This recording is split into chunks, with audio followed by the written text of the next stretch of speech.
जवाब दीजिए ईशान त्यागी, चाहे भाई त्रुटि आप बताओ, चाहे वहां बीजेपी के नेता बताएं, इसीलिए तो एसआईआर किया जा रहा है भाई, इन्हीं त्रुटियों को जो है हटाने के लिए। तो सवाल कहां है?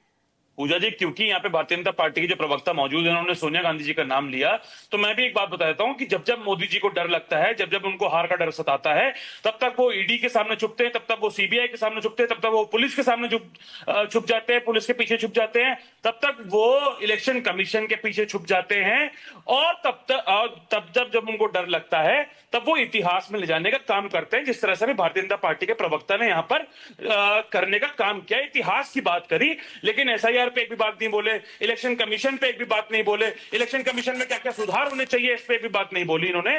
तो मैं ये बता देता हूं कि सुनियोजित तरीके से जो ये मनीष जी थोड़ा सा ना धैर्य रखिएगा, सभी से मेरी गुजारिश है, ठीक है ना, समय का सदुपयोग हो तो बहुत अच्छी बात है, अपनी बारी में बोलिए। आप बीच में बोलेंगे तो बोलने नहीं दूंगा। बोलिए ईशान प्लीज कंटिन्यू। सुनियोजित तरीके से जो इस देश में पिछले 10 सालों से वोट चोरी चल रही थी, उसका भांडाफोड़ हो गया है, और जिस तरह से इलेक्शन कमीशन और भारतीय जनता पार्टी ने मिलकर लोगों के वोट चोरी करने का काम किया है, वो रायता सबके सामने है, और रायता फैल चुका है, और वो भारतीय जनता पार्टी से ना ही इलेक्शन कमीशन से वो समेटा जा रहा है। पहली बात तो ये।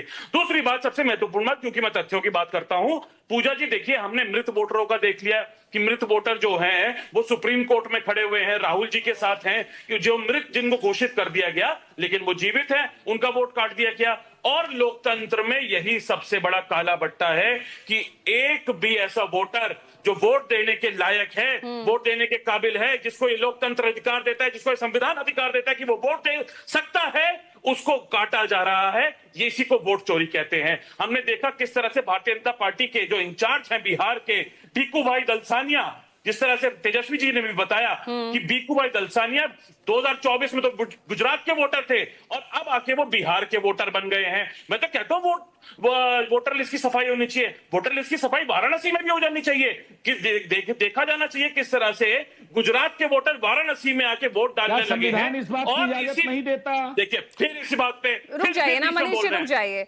लेकिन एक बात बताइए ना ईशान जी, यहाँ पर उन 15 मृतक जिनके नाम वोटर लिस्ट में नहीं है ना, आप ये कह रहे हैं ना कि मृतकों में उनका नाम है, तो आप ये जरा मुझे बताइए, अगर आपको ये लिस्ट, आपको ऐसे लोगों का पता चल गया है, तो दावे आपत्तियों का वक्त इसीलिए ही है ना, जाके अपने बीएलएस को बोलिए। कर रहे हैं?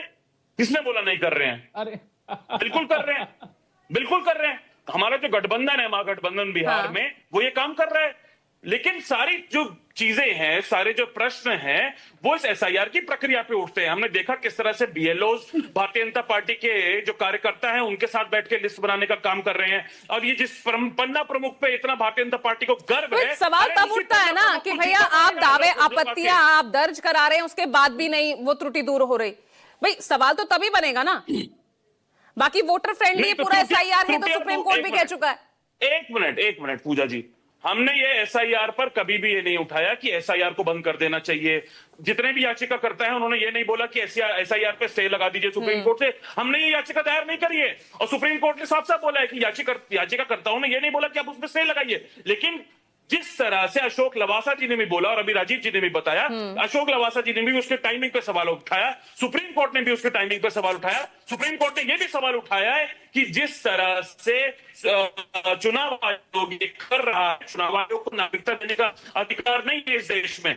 दूसरी सबसे प्रमुख बात कि कल अनुराग ठाकुर जी ने एक प्रेस कॉन्फ्रेंस करी, मुझे तो ये नहीं समझ आता कि इलेक्शन कमीशन का बचाव भारतीय जनता पार्टी करती है, भारतीय जनता पार्टी का बचाव इलेक्शन कमीशन करता है। ये कौन सा घालमेल चल रहा है, ये कौन सा टीम वर्क चल रहा है, इसको बताने का कष्ट करें हमारे। हिमराज जान जरा जवाब दीजिए सवाल का। भाई ये कांग्रेस के नेता पूछ रहे हैं, भाई उन्हें तो 6 महीने लग गए उस एक निर्वाचन क्षेत्र को लेकर सर्च रिसर्च करने में। आप